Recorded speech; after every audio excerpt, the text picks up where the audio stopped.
Hallelujah, Jesus.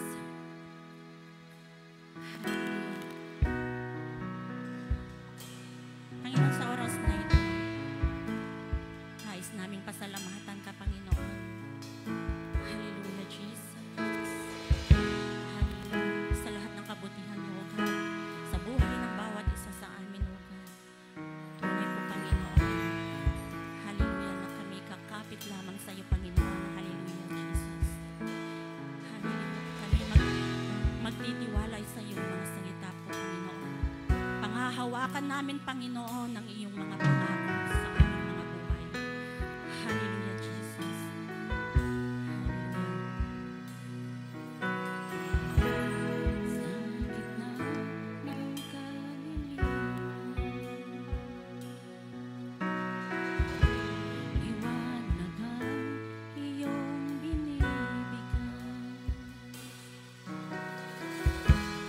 Sa sakit at karamdaman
Diyos ng kabutihan, magpakailanman, Panginoon.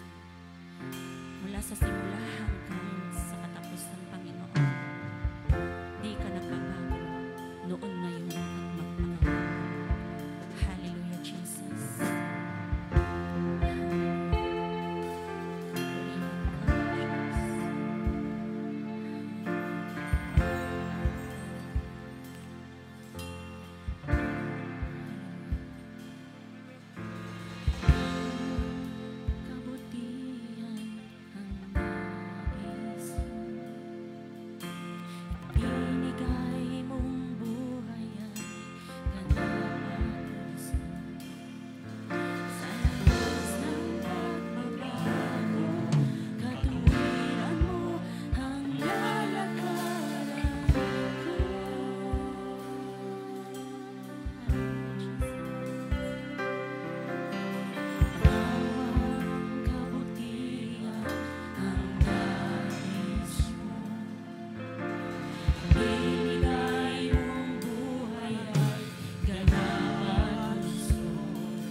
Kabutihan mo ay magpakailanman. Ikaw ang simula at katapusan.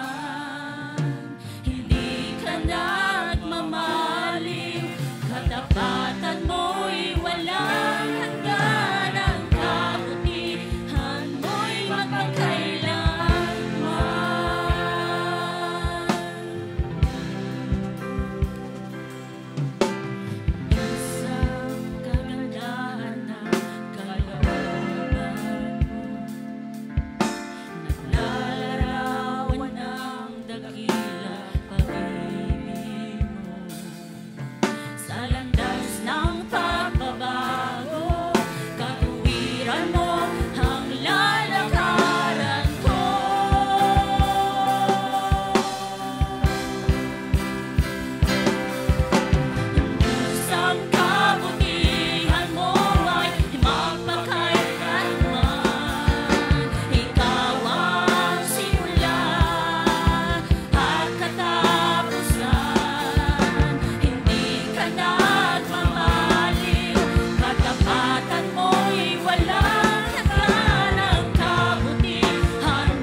Salamat po, Panginoon. Hallelujah, Jesus. Hallelujah. Sa iyo ang papuri, sa iyo ang pagsamba, at ang pagluwalhati, Panginoon. Hallelujah, Jesus. Nararapat lamang po, Panginoon, na ikaw ang may taas sa aming mga buhay po, Panginoon. Hallelujah, Jesus. Hallelujah. Praise the Lord. Hallelujah, God. Hallelujah. We acknowledge you, God, that you are the King of Kings and the Lord of Lords, oh God. Hallelujah. Salamat, salamat po, Panginoon, sa kabutihan mo po sa buhay ng bawat isa sa amin, oh God. Hallelujah, Jesus. Hallelujah. At sa aming pag-aawitan po, Panginoon, sa simula pa lamang po, Panginoon, hallelujah, ay nandito na ang iyong presensya po, Panginoon. Hallelujah, Jesus. Hallelujah. Salamat, salamat, salamat sa pagsama mo, Panginoon, sa buhay ng bawat isa sa amin, oh God. Hallelujah. At sa oras na ito, kung may nakikita ka pa po, Panginoon, sa aming mga buhay, sa aming puso, sa aming isip po, Panginoon, ano man yung nagawa namin, Panginoon, na hindi po nagalugod sa iyo po, Panginoon, maging po sa aming kapwa po, Panginoon, humihingi kami ng kapatawaran, ng kalinisan sa banal na dugo ng iyong anak na si Jesus. Alam po namin po, Panginoon, hallelujah, oh God, na malayo ka sa buhay, malayo ka sa amin, Panginoon, hanggat may nakikita ka sa aming mga buhay na hindi karapat-dapat sa iyong harapan. Hallelujah, kaya't sa oras na ito, Panginoon, salamat, salamat sa banal na dugo ng iyong anak na si Jesus. Salamat po, Panginoon. Hallelujah. At sa oras na ito, Panginoon, sa iyo lamang namin ipinagkakatiwala ang aming gawain. Hallelujah. Maging po, Panginoon, lalo na po, Panginoon, sa iyong anak po, Panginoon, na gagamitin mo upang daluyin ng iyong mga salita po, Panginoon. Pawang salita mo lamang po, Panginoon, ang kanyang masabi at hindi yung mga hindi karapat-dapat na salita po, Panginoon. Hallelujah. Let the Holy Spirit be upon him po, Panginoon. Hallelujah. At lahat lamang po, Panginoon, ng kanyang mabibigkas, lahat ng mga salita po, Panginoon, ay may kagalingan po, Panginoon, sa buhay ng bawat isa sa amin. Hallelujah, Jesus. Hallelujah. May kalakasan, Panginoon. There is joy, there is peace sa buhay ng bawat isa sa amin, oh God. Hallelujah. At ngayon pa lamang po, Panginoon, alam po namin, oh God, na nalalaman mo yung desire ng kanyang puso po, Panginoon. Kaya dalangin namin, Panginoon, na ipagkakaloob mo yun, Panginoon, sa tamang panahon, Panginoon. Lord, salamat, salamat po, Panginoon, ng maraming maging po sa iyong mga anak na inuna ang iyong gawain, ang iyong templo po, Panginoon. Hallelujah, Jesus. Salamat sa kalakasan po nila, Panginoon, physically, spiritually po, Panginoon, lahat-lahat po, Panginoon. Hallelujah. Salamat sa kanilang buhay po, Panginoon. Hallelujah. Hallelujah. Ano man yung desire ng kanilang puso po, Panginoon, alam din namin po, Panginoon, na ito po ay ipagkakaloob mo po, Panginoon, Lord. Salamat, salamat po, Panginoon, ng maraming at wala pong anumang gawat plano ng kaaway, Panginoon, sa buhay ng bawat isa sa amin at maging sa gawain ito po, Panginoon, tagumpay po, Panginoon. Hallelujah, Jesus. Hallelujah, Lord. Salamat, salamat ng maraming. Hallelujah. At sa iyo po ang mataas na papuri, pagsamba at pagluwalhati sa pangalan ni Jesus. Amen. Amen, amen. Hallelujah. Sige po, patuloy natin. Let us give the best clap opening to our Lord God. Okay, come on. Give it the best clap opening to our Lord God. Hallelujah. Hallelujah. Father God, maraming salamat po sa araw na ito. Tunay nga, O Lord God, sa pagpapalakpakan pa lamang naglayasan ang mga espiritu na hindi sa inyo. At natutuwa kasabay namin na nagsasaya at nagagalak ang mga anghel dyan sa kalangitan na siya magbabantay sa amin labas at loob na aming kinaroroonan. Hayaan niyo po manatili kayo, ang presensya niyo sa aming kalagitnaan. At maging ang banal na espiritu, O Lord God, ay siyang makasama namin, na siya, O Lord God, na nasa amin na patuloy na nagbubukas ng aming puso't isipan, upang lahat, O Lord God, ng mga mensahe mo sa araw na ito, hindi lang mananatili ito sa puso ng bawat isa sa amin. Mauunawaan namin, maiintindihan namin, at malalaman namin kung paano ito gamitin. At gayon din, O Lord God, sa maghapong ito, hayaan niyo po, O Lord God, na kami magpasalamat na sapagkat ang tagumpay ay sa inyo. Sa pangalan mo lamang itinataas, O Lord God, at kayo lamang ang papupurihan sa aming gagawin sa araw na ito. Father God, anoint my lips. Tunay na wala akong kakayanan kundi mo ko sasamahan. Pero sa oras na ito, kasama ng mga kapatiran na narito, O Lord God, na nananampalataya, naniniwala, at kami, O Lord God, ay tumatanggap at tinatanggap namin, O Lord God, at anumang bagay na alam naming para sa amin, ito'y nanggagaling sa inyo ng mga salita upang kami, O Lord God, ay matuto. Minsan pa, Father God, maraming salamat at kaming lahat ay nagbabalik sa inyo ng pinakamataas na papuri, pagsambat, paglulhati sa pangalan ni Jesus. Amen. Sige po, tayo po yung makakaupo. Bigyan mo kay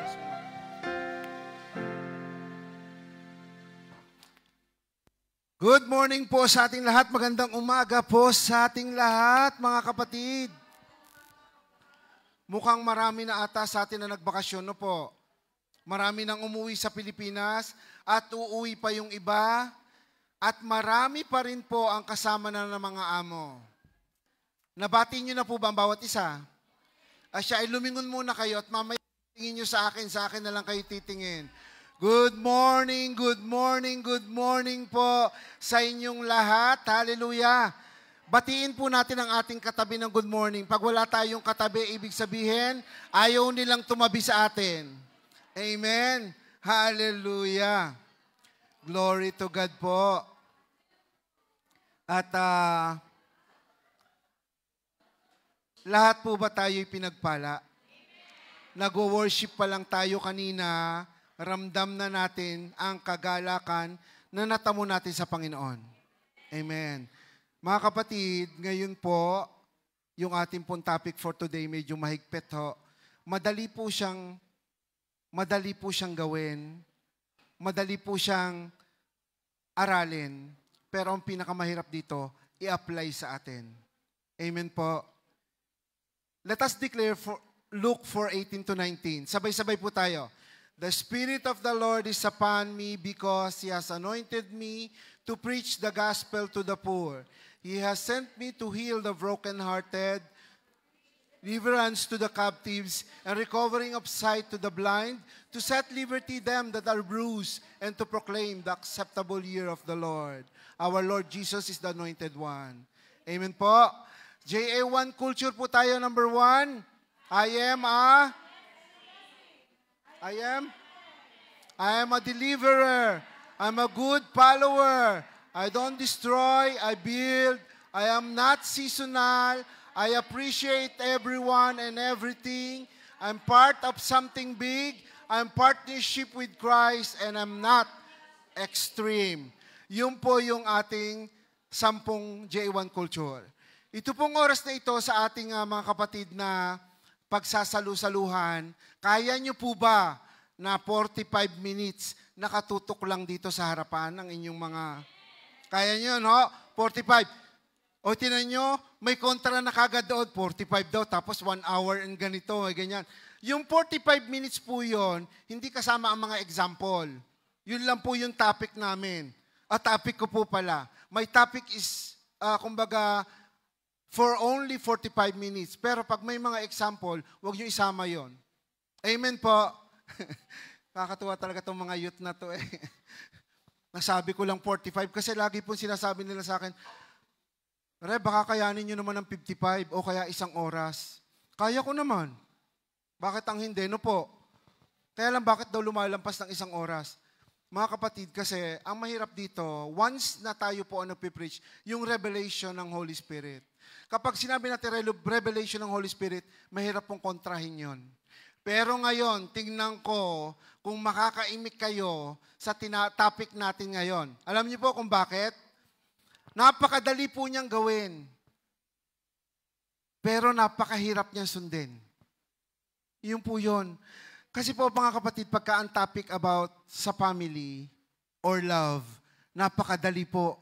Ang sarap humanap ng mga verses about love, about family, pero pagdating na sa pagsunod, yun po ang pinakamahirap. Kasi lahat tayo doon tatamaan. Are you ready? Sigurado kayo na ready na kayo. Tumutok po tayo sa topic natin ngayon, ho? Tingnan niyo po itong ating pinaka-topic ngayon, pati yung ating larawan, pati yung title natin. Yung title natin, basahin natin. Succeed in... Naku po, pagtagumpayan daw natin kung paano natin mababalanse ang buhay. Amen po. Pagtagumpayan daw natin para yung pagbabalanse natin sa buhay. Tanggalin natin po muna yung balancing. Tanggalin natin muna. Succeed in life muna. Yan ang nangyayari ngayon sa buhay sa mundo natin. Ang dami na nagkakagulo para lamang kumita ng maraming pera. Amen, no? Ang daming mga magulang na nangangarap para ang kanilang mga anak ay makatapos ng doktor, inhinyero, midwifery, nursing. Lahat po yan may titulo. Amen po mga kapatid. Hinahangad ng mga magulang makatapos ang kanilang mga anak ng merong degree. Merong pinangahawakan. Napakalaking bagay na ito. Alam niyo po nung binabasa ko yung story ni Matthew, si Matthew ay isang disciple pero siya ang isa sa pinakamatalino na disipulo ni Kristo. Na alam niyo po na nakatapos siya ng pag-aaral pero alam niya kung paano kabilis ipaliwanag yung mga bagay kasi nga po siya ay may pinag-aralan. Pero hindi yun ang tiningnan ng Panginoong Hesukristo. Ang tiningnan ng Panginoong Hesukristo, kung ano man ang natapos mo, ano man ang kinalalagyan mo, handa ba ang puso mo? Di po ba? Kahit ano pa natapos mo, doktor ka man, inyenyero ka man, major in engineering, major in English, science, or accounting, kapag ang puso mo hindi open sa Diyos, sarado ang mata ng Diyos sa iyo. Kung titingnan po natin yung box dyan, yung box natin different sizes, no po, pero isang kulay. Kung titingnan ko kayo, lahat kayo mukhang anak ng Diyos. Mukhang anak ng Diyos. Ang tingin ko yung magaganda at saka mapopogi. Pero hindi ko alam ang laman ng puso nyo. That box, pare-pareho kung titingnan nyo ang kulay. Pero iba't iba ng shape. May engineer dyan, may doktor, may nurse, kasi iba't iba. Iba't iba yung kanilang timbang or degree. Pero ano kaya ang laman ng puso nun? At paano nyo sila mababalanse sa harap ng maraming tao? Kung titingnan nyo po yung drawing natin. Kasi po tayong lingkod ng Panginoon, bilang tayo ginagamit ng Diyos, at sama ng banal na Espiritu, hindi ang makikita kung ano ka, ang makikita kung papaano ka. Amen? Aba, ay tapos ng doktor tapos ng engineer, nurse, pero pagharap mo sa tao, yun ang pagkatao mo na makikita sa kanila. Pero yung mga tao na walang pinag-aralan, pero nagpapakatao para sumunod sa Panginoong Hesukristo, sila yung tao na alagad ng Diyos. Amen po. Ngayon, paano ba natin babalansin po ang mga bagay na to? Ito yung pinakamahirap. Sa pagbabalansin ng buhay, kasama maraming bagay. Tingnan po natin dito. In balancing life, tingnan nyo po sa kanan. Ano nakalagay dito? Family. Sa kabila? Dito sa baba? Work. At dito? So, bago dumating dito sa mga palibot nyo, no po? Sa palibot natin, bago pumunta sa family, bago pumunta sa ministry, siguraduhin mo muna na ang nasa puso mo ay yung nasa gitna nito. Amen? If God ang nasa buhay mo, kaya mong balansehin yung apat na yan. Amen? Ang nagiging problema po natin para magkameron ng tinatawag nating unbalance, masyado ka nakatutok sa ministry, naiwan mo ang family. Amen po? Masyado kang tutok sa trabaho mo. Ang buhay mo uminog na lang sa mga kaibigan mo. Pero ang God nasaan? Tandaan niyo po, if we are already formed by God, na as a servant, kaya mong hawakan yung apat na yan. Yung dalawang kamay mo at saka paa mo, sa apat na yan, kayang pagsabay niyan. Mababalance natin tong apat na ito. Sa Bible po, meron pong sinasabi dyan na dapat natin panuntunan at yan ni-research ko unti-unti kasi ito yung pinakamahirap kasi. Maaaring tayo, sinabi ng Lord na tayo ay maglingkod, sinabi ng Lord na tayo ay magpalakas muna, at sa pagpapalakas natin, malakas na tayo, sabi ng Lord sa isang verse sa Matthew 5:19, after nung pinagaling niya at kinas out niya ang demon, doon sa isang lalaki ni Jesus Christ, sabi, go home. Go to your family. Kasi ang gusto ng Diyos, lahat ng ginawa niya sa iyo, ipagmalaki mo to sa pamilya mo. Sabihin mo to sa pamilya mo. Kasi ang gusto ng Diyos, una mo nang makakilala sa atin, tayo servant, ang pamilya muna natin. Huwag tayong lulundag muna sa isang lugar na ang pamilya mo iwan. Kasi mas mahihirapan tayo as a servant of God. Kaya kailangan po balanse po natin yan. Sabi po sa atin dito, sa balancing family, ministry works, others, and responsibility in Christianity. Sa pagbabalanse po natin, kung titingnan po natin, sabi dito, balancing this area requires wisdom. Kasi mahirap po yun. Lord, God, ano po bang gagawin ko? Ako po ay servant ninyo. Paano po ito i-apply ko sa aking pamilya? Sabi ng Lord, ito ang gawin mo. Sabihin mo to sa mga anak mo, sa asawa mo. Ay ngayon, paano kung hindi sila papayag, di po ba? Doon papasok kung paano natin ma-manage between God and our family through our prayer. Kasi paano natin malalaman kikilos ang Diyos? Huwag tayo magmamatapang. Kalaban yun sa pamilya. Huwag tayong magiging ipokrita. May nalaman tayo ng salita ng Diyos. Oy, anak, huwag kang gumawa ng ganyan at ikay mamamatay, mabubulid ka, ganyan. Hindi tayo nananakot. Ipinakikilala natin ang kapangyarihan ng Diyos. Sinasabi natin ang salita ng Diyos. Amen po. Kasi pagka ganun, mga bata, iba ho ngayon. Kung titingnan nyo mga kabataan at generation ngayon, mga bata, tingnan nyo, pagdating ng 7 taon pataas, mas marunong pa sa atin. Mas magaling pa sa atin. Sa kaka-gadgets, nila ng kaka-gadgets. No, hindi. Ito nakita ko sa Google. Na-research ko to, ganito, hindi yan mali. Nawawala na yung application coming from the Bible. Ang nangyayari na, yung knowledge coming from media, Google, doon lahat na ipapasok. Kasi kung hindi naiintindihan ng mga bata sa ating kapanahonan ngayon, ang lahat ng lumalabas more on na opinion ay galing sa mga tao. Pero pagka sa Bible po tayo, mas maganda din naman additional sa atin kung doon na tayo kukuha. Pero more on opinion sa tao, hindi po nakabase sa atin lahat na yan. Kailangan bumase tayo sa salita ng Diyos. Good morning po ulit sa ating lahat, mga kapatid. Sabi po dito sa 1 Timothy, amen. Meron po tayong 3 bagay na sinabi po dito. First, we have to prioritize our relationship or prioritize relationship.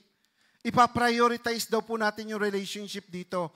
Dito sa Bible ng 1 Timothy 5:8, kapag tayo ay lingkod na ng Diyos, ginawa ko po ito na po. Sinabi ko sa inyo, first, kailangan naka-attack tayo kay God. Kaya natin maipa-prioritize yung relationship natin. Kung makaka-relate po tayo, itong uunahin natin kasi kailangan natin ngayon, hindi lang tayo ang masave, but our family as well. Amen? Sabi po dito, but if anyone does not provide for his relatives, malalim po yun, if God provides us as a servant, sabi dito, if anyone does not provide for his relatives, and especially for members of his household, he has denied the faith and is worse unbelievers. Para na tayong hindi mananampalataya kapag hindi tayo nag-rely doon sa sinasabing provide if we don't, sabi dito, provide for his relatives. Mga kapatid na mga mananampalataya, lahat po tayo nananampalataya. Alam niyo po ba na ang Diyos na ating pinagkukunan ng source ay nagpo-provide ng ating pangangailangan? Kung ikaw, di mo kayang mag-provide sa buong pamilya mo, medyo pangit ang term pero madamot. Alam niyo yung term na madamot? Kasi iba pa yung kuripot Ang kuripot kasi sabi natin nagsasave siya, pero tingnan nyo rin mabuti yung pagkukuripot nyo kung ikinasasama na ng loob ng membro ng pamilya. Naiintindihan niyo po ibig sabihin? Tingnan niyo po bakit, Pastor, parang nahihiwalay tayo kasi kumbaga, succeed nga tagumpay. Tagumpay to para sabay-sabay tayo masave kasama ang pamilya. Pero ang gusto kong ipaliwanag dito at lagi kong ipinapaliwanag at panuntunan natin, huwag tayong manahan sa kung anong meron tayo. Kasi sinabi ng Panginoong Jesucristo sa isang kabataan, ang edad niya ay 20, ang birthday niya October 7, itong batang to. Sabi ng Diyos sa kanya, kung ikaw ay gusto mong maligtas, anumang meron ka, ipagbili mong lahat at ibigay mo sa nangangailangan. Amen? Yun yung tinatawag na talagang gusto mo talagang ng kaligtasan. Sinabi ng Panginoong Kristo, ngayon, paano naman tayong mga merong-meron na talagang savings, may mga lupa na tayo, na laging may kailangan ng bawat nasa tabi natin. Teka muna, paano naman tayo? May natatabi nga tayo, lagi na lang sila nahingi, laging ganyan. Ang tandaan nyo, walang humpay na binebless tayo ni God. Lagi niyong tatandaan ang servant ni God, daluyan lang po tayo, hindi tayo ipunan, hindi tayo bangko. Kung tunay kang mananampalataya, pagpasok dito, labas dito. Laging bukas ang wallet nyo, laging ganyan ang kamay nyo. Hindi ko alam kung lahat kayo ay agree sa sinasabi ko. Naranasan ko po ang wala, naranasan ko ang meron. Pero mas naranasan ko kapag bitaw ng kamay ko, mas lalong gumagaan ang daloy ng pagpapala sa buhay ko. Na lagi kong tinuturo. Kasi kung naniniwala kayo na ang key of blessing is giving, ang source po nun si God. Walang iba. Kasi kung magiging madamot tayo, Pastor, nakakailan naman ang hingi . Anong gusto mo? Manghihingi ka? O ikaw ay bibigyan na lang ng bibigyan na hindi ka marunong magbigay? Di po ba? At napakahirap nitong dumukot na sa loob ang aking bag. Amo, dumukot ka nga dyan at magtanim ka dito. Taniman mo yung kayamanan natin doon at ipamimigay natin. Hayaan mong lumago na lumago yun. Gusto nyo ba lumago ang mga kayamanan nyo? Kahit gis dyan, meron kayong gis, barya, bigay nyo. Babalik sa inyo ni Lord yan. Sinabi ko sa inyo, gis lang ha. Hoy mga bata, may gis ba kayo dyan? May 25 ba kayo dyan? Meron ba kayong piso? May dos ba kayo? Aba ay magtanim kayo kaysa taniman nyo ng taniman ng ibang katao, itanim nyo kay God to. Hindi ko po kayo pinupuwersa, kaya lang ito po ay isang daan na matuto tayong lahat kung paano yung pinagmumula natin, ibabalik din sa ating lahat yung pagpapala. Amen po? Huwag kayong mapupuwersa ho. Sinasabi ko lang ho yun sa inyo.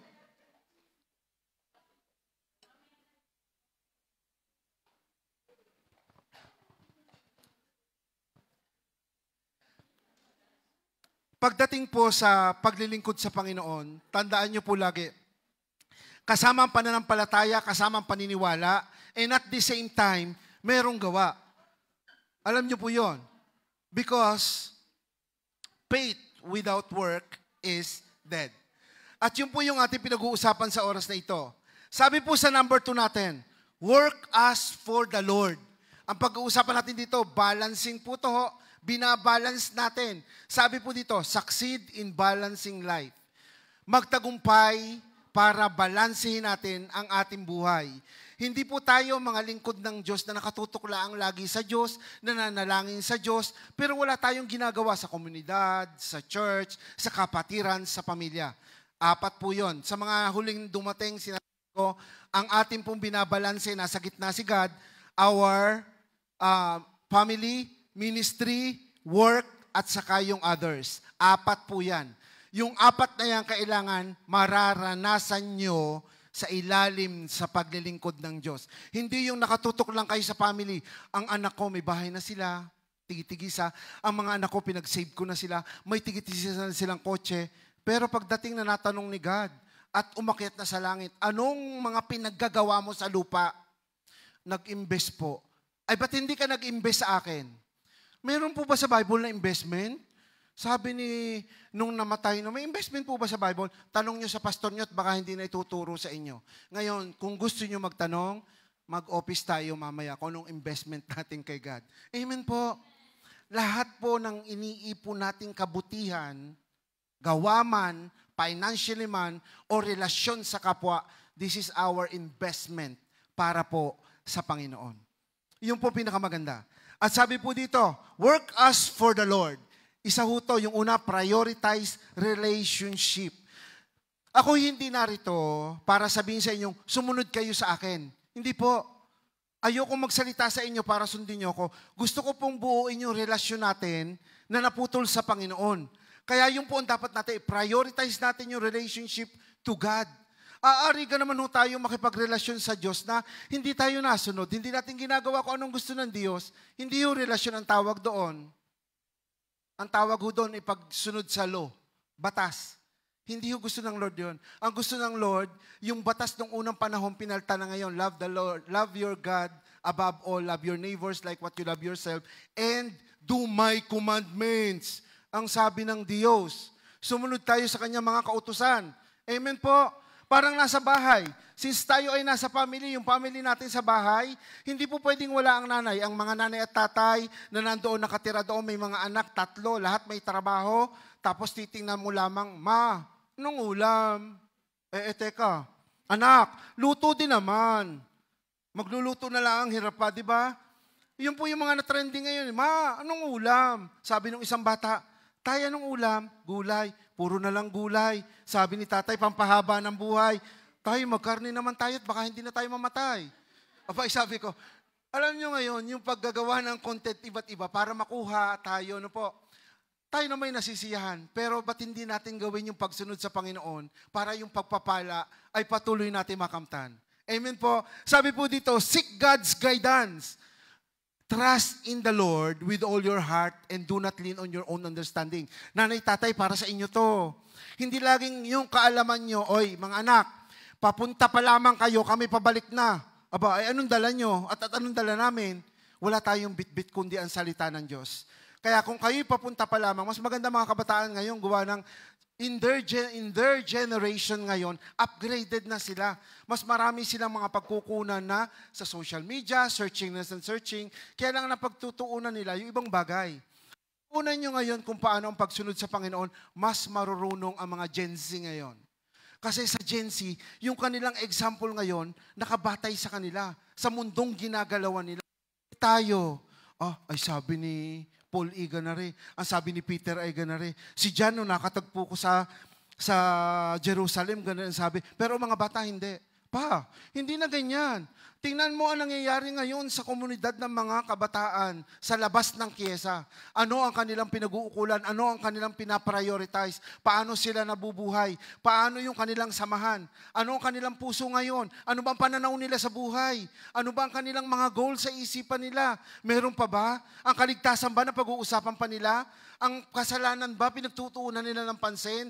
Ang mga kabataang ito, pagdating na nagkasala sa isa't isa, nagkakapagpatawaran pa ba? May pagmamahalan pa ba sa inyo? Ano bang umiinog sa inyong generation ngayon? Sa generation namin, na medyo kami antik pa kami, na may takot pa kami kasi kami lumaki, na kami ginagarute. Kayo ngayon, lumalaki na parang kabute. Kung saan maraming tubig umuusbong. Kung saan nandun kulog, doon mo makikita. Kung saan may kidlat, doon lumilitaw. And that is Gen Z generation. Kaya dapat sabihin natin sila na nandoon ang patnubay, paggabay sa kanila. At kung ano man ang kanilang gusto, hindi natin susundin pero pakaramdaman nila. Pakaramdaman natin kung ano yung ginagawa nila. Kasi sinabi yun ni King Solomon hayaan natin ang mga kabataang ito na mag-enjoy sa buhay nila. Enjoy to the fullest, but with limitation, barabi. Sombarabi. Kasi lagi kong sinasabi sa inyo, yung limitahan nyo ang sarili nyo. Hindi lahat ng kaharap mo, kaibigan mo ngayon. Maaaring bukas hindi na. Hindi lahat ng kinukwentuhan mo ng mga istorya ng buhay mo, andyan pa sa tabi mo ngayon. Bukas wala na. Kasi walang permanente sa mundong ginagalawan natin. Kahit yung katabi nyo, tutukan nyo. Di ba kahit paasawa nyo yan, bukas makalawa, sino mang mauuna sa inyo? Mawawala lahat yan. Hindi nyo alam yan, di ba? Ang Diyos lang ang nakakaalam. Pero kapag sinabi ng Diyos, manatili kayo, patuloy kayo manambasakin, bibigyan ko pa kayo ng mahabang buhay. And that is stated in Ephesians. Sa iyong mga bata, sinasabi sa inyo yon. Hanapin natin yung guidance ni God para tayo mabalance natin yung buhay natin. Sabi po sa atin dito sa introduction natin, kung titingnan niyo po dito, parang katulad ko yung isa, ang laki ng katawan, ang liit ng ulo. Di ba? Yung isa naman, ang laki-laki ng ulo, ang payat-payat naman ng kanyang mga kamay. Di ba unbalance? That is the abnormality ng buhay ng isang tao na hindi talaga perpekto. Wala namang perpekto, di po ba? Pero mga kapatid, sa isang Christian na hindi balance ang family, ministry, work, and others, abnormal. Naniniwala kayo? Kasi yung abnormal, hindi mo alam kung anong gagawin. Pawindang-windang. Hindi mo alam. Minsan na, nakikinig ng preaching ni Pastor about family, nayungkod na kagad na naiisip niya, ano nga ba nangyari sa anak ko? Nasaan na nga ba yung asawa ko? Teka muna, makinig muna kayo sa akin. Mamaya niyo muna pagtuunan yan, ipanalangin niyo. At mahihirapan tayo ng ganyan. Kailangan natin balansehin to. Trabahuhin natin. Sapagkat ang Panginoong Hesukristo para mabuo tong pamilyang ito. Tingnan niyo yung palibot na to. Pamilya tayo eh. Nung mabuo to, ang buhay ng Panginoong Hesukristo ibinigay sa atin. Tinubos tayo nang wala tayong narinig. Kayo pang mga magulang ang hindi magsasakripisyo para masave ang mga anak nyo? Imposible. Natitiis nyo ang kumain lamang ng isang saging pag nagtatrabaho, maibili laang ng relo ang anak nyo? Huwag nyo sabihin hindi totoo yun. Hindi po ba? Humingi ng sapatos ang anak nyo, ang baon nyo ay panutya, ulam sa kanin, para lang magtiis at mabili yung gusto ng anak nyo. Di ba totoo yun? Hindi ko alam kung ako lang yung ganon. Ewan. Hindi ko alam kung ako lang yung ganon. Lahat tayo may pagsasakripisyo. Pero iba yung sakripisyo ng Panginoong Hesukristo para sa ating lahat ng ating kaligtasan. Buhay po ang puhunan dito. Buhay ang kanyang binigay. Kaya sa ating lahat na nananampalataya at naniniwala, huwag kayong magsawang ibigay ang buhay nyo para sa ating mga anak. Ulitin ko, huwag kayong magsawa na magsakripisyo ng buhay nyo para sa mga anak. Sapagkat yung mga anak na to, bukas makaluwa pag nagkapamilya na sila rin ang gagawa ng mga bagay na ito. Amen po. Kasi kung ano yung itinanim nyo, sila yung aanihin nila at itatanim din nila sa mga anak nila. Kayong mga anak na narito, bigyan nyo ng rank 1 to 10. Huwag 10 ha, kung gaano nyo kamahal ang inyong nanay at tatay. 11. Very good. Wag 10 ha. 11, ikaw? 100. Ang dami naman. Baka mamaya pag uwi sa inyo, ma-question ka, anak, ba't 100? 99 nga lang ang para sa iyo eh. Di po ba? Mga kapatid, sinasabi ko po sa inyo ngayon, sa susunod nating mga verses dito, mas mahirap to kung paano i-balance ang pamilya natin.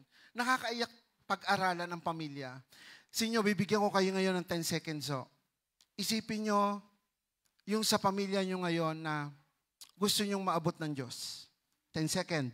10, 9, 8, 7, 6, 5, 4, 3, 2, 1. Yung inyong parte ng pamilya na yon na gusto nyong masave, mamaya dadalhin natin yan sa panalangin. Alam nyo ba kung bakit? Gusto ng Lord na isave ang buong pamilya natin. Hindi lang kayo. Kung tutuusin at susundin natin, doon po ito sa mga masyadong matatalino at malalawig ang kaisipan. Reb, di ba, noon nga sa Old Testament, ang salvation, family talaga. Buong sambahayanan. Ito'y lagyan nyo ng dugo. Pahiran nyo ito ng dugo at lahat kayo ligtas pagdaan ng salot. Which is true. Ngayon, hindi po. Sabihin nyo sa bawat parte ng pamilya nyo, tanggapin ang Panginoong Hesukristo at ang dugo niya ang manalaytay sa buo nating katawan, save individual. Kasi hindi na natin kayang isave pa ang member ng pamilya dahil lang sa Word of God. Dahil, anak, bumili ka doon, si Aling Katya ay nagpatay ng manok, humingi ka ng dugot, pupunasan natin itong ating buong bahay. Wala nang gayon. Mapapalo kayo ng magulang nyo at mahirap linisin. Amen. Ngayon, blood of Jesus and His name, we are already saved. Kaya turuan natin yung ating mga anak. Ang sabi po dati dito sa ating first, ang true success, ang tunay pong success, sinabi yan sa Bible, at sasabihin ko din sa inyo kung saan ang galing yan, kasunod yan. Basahin po natin ang sabay-sabay. True success is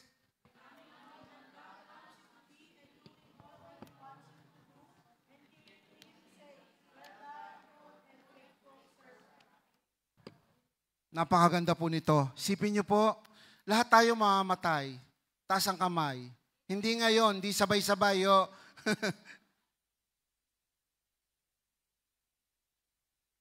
Pero isa sa pinakamagandang maririnig natin sa harap ng Diyos, sabi dito, good and faithful servant. Well done, good and faithful servant. At sinabi po ito, ng Panginoong Jesucristo sa 25:21. Sabi po dito, His master replied, "Well done, good and faithful servant. You have been faithful with a few things. I will put you a charge of many things. Come and share your master's happiness." Isipin niyo po dito, yung pagiging mabuti at tapat natin, ang pinagsimulan lamang ay few things. Di po ba? Sabi po dito, few things. And I will put you in charge of many things. So yung maliit na bagay po natin na ginawa na kabutihan at tapat, lalo pa tayong bibigyan ng mas malaki na in charge sa atin para po ipagkaloob ng Diyos. Amen po. Kaya yung sabihin yung bibitaw lang kayo ng maliit, galing sa puso nyo, ang balik nito mas malaki. Amen mga kapatid. Maliit na bagay, pinagkatiwalaan tayo ng Diyos, tuwan-tuwa. Well done. Good and faithful. At tayo ay binigyan ng Diyos, in-charge tayo sa mas malaki pa. Kaya kayo mga kapatid, huwag niyo sabihin, save na ako, okay na to. No. Kung kayo may 4, 5, 6 na anak, trabahuhin niyo muna yung pamilya niyo. At alam ko, ipagkakaloob ng Diyos sa inyo na lahat kayong miyembro ng pamilya, 6 man kayo, 4, 3, 5, lahat kayo ay masesave. Nakakalungkot kasi, na pagdating sa salvation at nagkameron na ng rapture, amen, pakinggan nyo, rapture, na ang pastor nyo nagtuturo dito, pagdating dito, merong 27 na nawala, damit na lamang, tapos natira tayo. Nakakalungkot di po ba?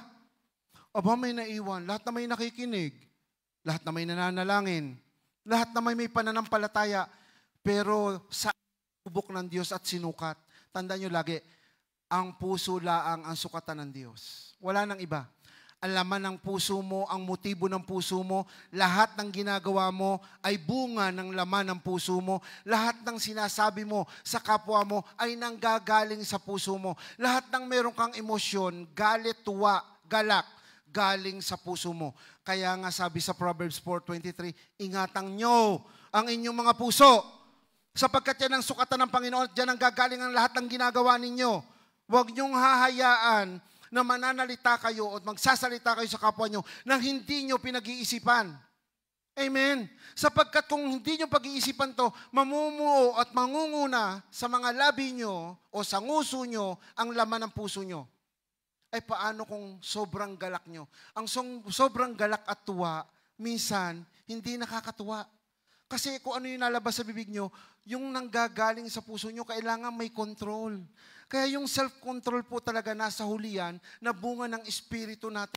Sa bunga ng Espiritu natin na siya nagkocontrol sa atin, huwag gayaan, huwag ganito, huwag mong gawin yan, huwag ganare. Paano na kung ang ating Holy Spirit ay nagigirib, hindi na siya makamove, lahat na lilitaw sa ating katauhan kung ano yung laman ng puso natin.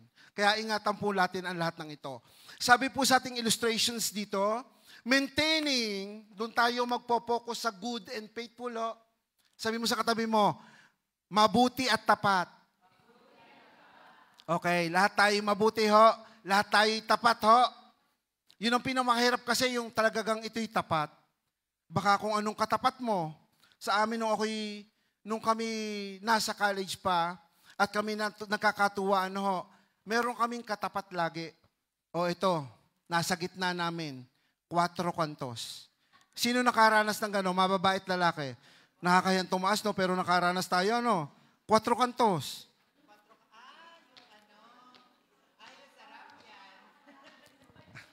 4 kantos.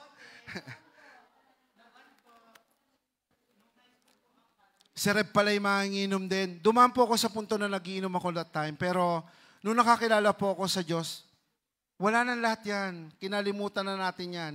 Kaya nga pagka nagsasabi sa akin ng mga bata, Reb, doon po sa dibu ko, meron kaming chinchin. Meron kaming shot. Walang problema yon. Ang Panginoong Jesucristo nga, ang unang ginawa niya na himala ay from water to wine, di po ba? Applicable naman po lahat yon. Isang baso na red wine, pwede po yun. Araw-araw, pagkakatapos yung kumain. Pero hindi pwede ito yung bira. Baka mas mataas ang volume. Titingnan nyo muna yung pinaka-volume noon. Sabi ni Reb, isang taas. Ay baka naman kinuha nyo yung RAM. Aba, sasabi, asawa ko, ipaganda mo ko isang basong bekya ha. Pundador. Teka muna, ang sinabi ko dito po, red wine. Ang white wine kasi, medyo mataas pa yung volume noon. At baka pagkainom nyo noon, meron ay hindi na nabigyan, ay baka kung anong mangyari sa inyong usapan, hindi ho ganon. Sabi po dito, mga kapatid, 3 po ang pag-uusapan natin. Good and faithful servants involves stewardship, integrity, and diligence in tasks God has given. 3 lang po yung illustration natin. Saglit lang po ito. Nakaka 20 minutes na po ako, kalahati na lang po ito. Amen po. Palakpakan natin po ang Diyos. Hallelujah. Sabi po sa atin dito si stewardship. Ito po yung pangangasiwa, pangangalaga, o pagkakatiwalaan ka ng Diyos. Pinapangasiwa sa iyo. Ang pinag-uusapan natin, pansin, no? Kung ikaw ay isang leader at binigyan ka ng assignment ng Lord sa ministry, kailangan yung assignment mo dito, wag mong kakalimutan dahil lamang sa family mo. Yung binigay sa iyo na ipinapangasiwa mo sa ministry, wag mong kakalimutan dahil sa trabaho mo. At wag mo rin tong kakalimutan dahil sa ibang tao. Reb, parang hindi ako makakatayo kanina. Imbita ng aking kaibigan who ay sama sa birthday yan. Wala kang mas magandang mic dito na buo naman. Ako'y nagpuputol-putol eh. Makikisuyo nga, are. Tingnan natin tong isang ito. Okay. Praise. Ako'y nai-interrupt pagkagayon patigil-tigil, digaho. Para kang kulang sa battery. Salamat, Toy, ha. Doon, maputol tayo. Pinangangasiwa tayo. 4 yung binabalansi natin. Nagkakameron ngayon ng problema ang leaders. Kapag nasama na ang family, nasama na ang ministry, meron na tayong work, at saka meron na tayong ibang tao, yung binabalansi natin. Mga kapatid, una sa lahat, pagka meron ka ng pinanghahawakan o lingkod ka na ng Diyos, lagi mong babalansihin sa pamilya, sa ministry, sa work, at saka sa ibang tao. Ang sabi po, pag sa ibang tao, kasama na yung pamilya natin, po, bago ka muna bumalik sa pamilya mo, hayaan mo na maging matibay ka sa pananampalataya mo at magiging sumunod ka muna sa ministry na binigay sa iyo ng Lord. Kasi doon po papasok yung tinatawag nating, this is my commitment to God. Kasi pagka inuna mo yung family mo, kasi nga sasabihin ng anak mo, lagi na lang kayo nandyan, wala na ba tayong time sa family? Mamaya pag-usapan ho natin yun. Nauna lang sa isip ko ngayon, noong time talaga. Nagkakameron kasi ng problema, di po ba? Yung babalansin mo, ikaw na may lagi na lang diyan, paano na kami? Diyan mo na boss, nagkakaproblema. Kasi nga po, iba't iba tayo. Iba't iba tayo. Kukwento ko sa inyo mamaya yan. Nauuna yung isip ko sa topic natin. Yun ang pinakamahirap. Stewardship, sabi po dito, the earth is the Lord's, and everything in it, the world, and all who live in it. O anong pag-aari nyo ngayon? Wala. Lahat kay Lord ho. Anong meron kayo? Anong gagawin nyo? Di sumunod. Sa lahat ng mananampalataya at naniniwala na ang lahat ng meron tayo, nakikita natin at kinatatayo natin sa Diyos, ay kailangan tayo magsunuran, sumunod. Ito rin ay isang application para sa family. Mga anak ng Diyos, mga bata na may nanay at tatay, habang kayo ay nasa iisang bubong, magsunuran kayo.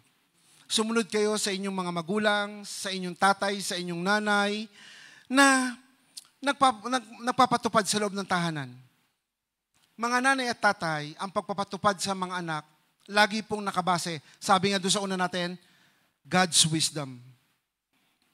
Iba po ang mga kabataan ngayon, ho. Iba din ang mga sibol ngayong kapanahonan na ito. Ang pagpapalakad natin sa tahanan, laging nakabase sa salita ng Diyos. Kung ang anak natin, pinaniwala natin na merong Diyos at nananampalataya sa Diyos, gamitin natin ang salita ng Diyos. At wala tayong magiging kaaway. Huwag niyong panindigan yung inyong authority as tatay, as nanay. Sabihin mo, anak, kung ikay mananampalataya, sundin mo ang salita ng Diyos. Stewardship, pangangasiwa, nanay at tatay, nasa atin yon. Sa pamilya natin, kung gusto natin balansehin yung buhay natin. Amen po. Pangalawa, sabi po dito sa atin, sa verse na to, God faithful, ang tagal, yan. God faithful stewards, may kailangang 4 po dito na kailangang i-apply natin to, hindi lang sa church, hindi lang sa ministry, hindi lang sa ating trabaho, hindi lang po sa ibang tao. Yung tayo ay mapagkakatiwalaan. Tayo ay committed. Amen. Sabi sa trustworthy, whoever can be trusted with very little can also be trusted with much. And whoever be dishonest will very little, will also be dishonest with much. Alam niyo po ba pagka ang mga anak natin, tayo sa pamilya natin, maliit lang na bagay, tiyantisimi lang, mapagkakatiwalaan ka, siguro kaya mo ng panghawakan, o anak, nakita ko yung dos doon, hindi mo kinupit, eto ang 200, hahayaan ko dyan, allowance mo yan, ang bait ng tatay. Kasi kailangan po yun. Tayo bilang nasa harap ng Diyos, hindi lang dahil may takot tayo sa Diyos, doon lang tayo pwedeng pagkatiwalaan. Kahit yung partner nyo, di ba? Pag kinupitan nyo yan ng 2, 3, 4, 5, at tinanong nyo, ba't nawawala dito at ngumiti sa inyo? Wala na. Nakuha na pala. Di ka? Nakuha na pala eh. Pero napakasimple naman sinabing bago mo pa siya kunin, ay, may kinuha ko, mayroon akong dinampot doon, yun po yung tinatawag natin na pagkakatiwalaan po talaga tayo. Di po ba? Kasi pag hindi na yun, wala nang tiwala. Pwede naman po tayo manghingi. Di ba? Uy, ateng, amore, mahal ko, love, ako nga'y pahingin 20. Bakit ka naman? Ano kang, ay ang tingin ko ga dito sa aking kilay, kulay itim, gusto ko'y brown. Ay ateng, kuya, ate, ako nga'y pahingin 20. Bakit? Ay, yung aking ginagamit na payong ay lukot na. Alam, napakaliit na bagay na po pwede naman sabihin, kahit na akong hihingan, kayong hihingan na, dami naman itong gusto, pero nagsabi. Amen? Yun ang pinakamaganda. Hindi yung nakakita, naku po, silaw na silaw. Alam niyo po, sa aking amo, makikita niyo yung amo ko, no? Yung kanyang credit card, yung kanyang pera, yung kanyang barya, nandun lang sa lagayan namin. At yung kanyang pinaka-credit card, nasa akin na po. Ibig sabihin, pinagkatiwala sa akin kasi sabi niya, anytime I text you, pwede mong bilhin lahat ng gusto namin. Alam niyo po yun? Nung sinabi ko sa matanda namin, yung matanda ko kasi tinitirahan, no? Ultimong centisimi, nakalista doon, Senyora, ang aking pinamalengke ngayon ay 32.13 plus 2.17. Lahat yun in details na binibigay ko. Kasi ang amo ko ay 102 na. Nung kapanahonan niya, ang bawang, 1 cent lang. Ay ngayon, €1 ay 20 na. Ang laki ng diferensya. Ay minsan umiinog pa yung kaisipan niya, ang mahal naman yan. Ang gusto pag namalengke ako, yung 20 kasya ng lahat. Sa makakarating are, parang patuka lamang sa bibe. Di po ba? Kaya nung kami nagkaupuan nung isang araw, sabi, anong ginawa mo sa amo mo panghapon? Tinanong niya ako. Sabi ko, namalengke ko, Senyora. Magkano na pamalengke mo? Ay, ang pinamalengke ko talaga panghapunan lang ho, 162 panghapunan lang. Kasi may mga isda silang malalaki, ganyan ganito. Ay medyo mayayaman yung amo ni Sister MC, mayaman talaga yon. Kaya pag namamalengke kami ng isda, 3 malalaking ganyan, ay pagbili mo naman ng malalaking isda, ang mamahal, 37 ang kilo. Sabi ko, wala hong ganito. Yung isang bilhin mo, espada na, isang ganyan, 8 na, ay 6 silang kakain. Sabi ko, ako'y nalulunod. Pag kinabukasan, meron kayang tira din wala namang tira. Sabi nung matanda ko, oy, bakit ako'y kakain ng tira? Ang amo ko naman po, simula nung ako'y dumating doon, kung anong gusto mo kainin, kainin mo. No need na. Nung una ko kasi, nagte-text ako. Sabi ko, Senyora, hindi ako nakapagdalang pagkain, kumain akong 3 biskodi. Sabi niya sa akin, lascia stare. Huwag mo nang babanggitin uli sa akin yan. Kainin mo kung anong gusto mong kainin. Sabi nilang gano'n sa akin. At sila pag nagbabakasyon na, yung buong rep nila, mamatay, papatayin. Dalhin mo lahat ang madadala mo sa inyo. Ang dami. Yung iba nilalagay ko sa freezer. Nung nag-iisa pa lang ako ngayon, ngayon magbabakasyon, marami na kami. Hindi ko alam magpapadala pa. Kasi alam na marami na kami ngayon eh. Di ba? Pero ang maganda dito, sa amo man, sa tinitirhan nyo, sa pamilya nyo, pinagkakatiwalaan tayo. Kasi yun lang talaga eh. Yun ang gusto ng Diyos, pagkatiwalaan tayo sa isang bagay. Pangalawa, committed. Ito ang isang pinakamahirap na problema sa pamilyang ibalanse mo. Ako, asawa ko, anak ko, pamangking ko, mga apo ko, iba't iba kami ng commitment kay God. Ako pag na-committed ako, sinabi ko, kailangan gusto ko ng ganun, kailangan gusto ko gayaan, kailangan ito, iba't iba kami. Pero sabi ko, gusto ko makita yung way nyo kung paano kayo committed kay God. Para doon ako mag-i-stick. Hindi yung gusto kong gawin din nila yung ginagawa ko na hindi naman po pwede. Hindi kami magbabalance. Yung isang parte ng pamilya ko, manganganta, di kumanta ka ng kumanta. Ako na may magluluto, di magluto ako na magluto. Ay ikaw, maglaba, maglinis. Hindi po, iba't iba kami ng commitment. Pero alam mong lahat kayo may ginagawa sa Panginoon. Amen? Buong pamilya nyo. Kaya nga sabi, pag committed kayo, lahat ng mga bagay na yan, dapat mayroong partisyon sa pamilya. Aba, teka, amore, nakikita mo ba yung iyong isang kumpare doon? Hakot na ng hakot ng upuan, kayo nakaupo pala ang dyan. Ito sinasabi ko sa mga kalalakihan, no? Pag nakita nyo mga may ginagawa mga lalaki, makisunod kayo. Parang tatay nyo ko dito, ho.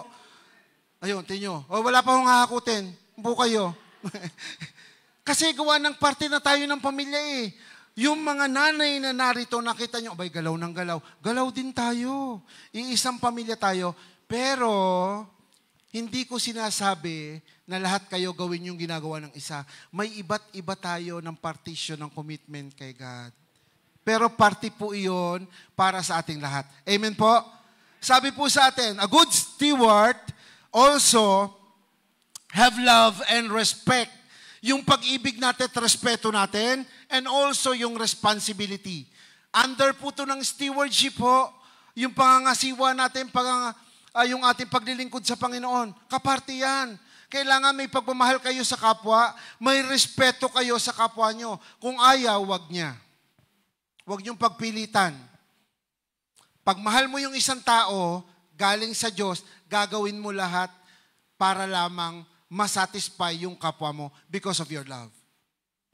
Responsibility, kanya-kanya yan. Mga magulang sa anak natin, mga magulang para sa kanilang mga kapatid, mga kapatid para sa kapwa-kapatid, at yung mga anak para sa kanilang mga magulang. May kanya-kanya tayong responsibility, tandaan nyo yan.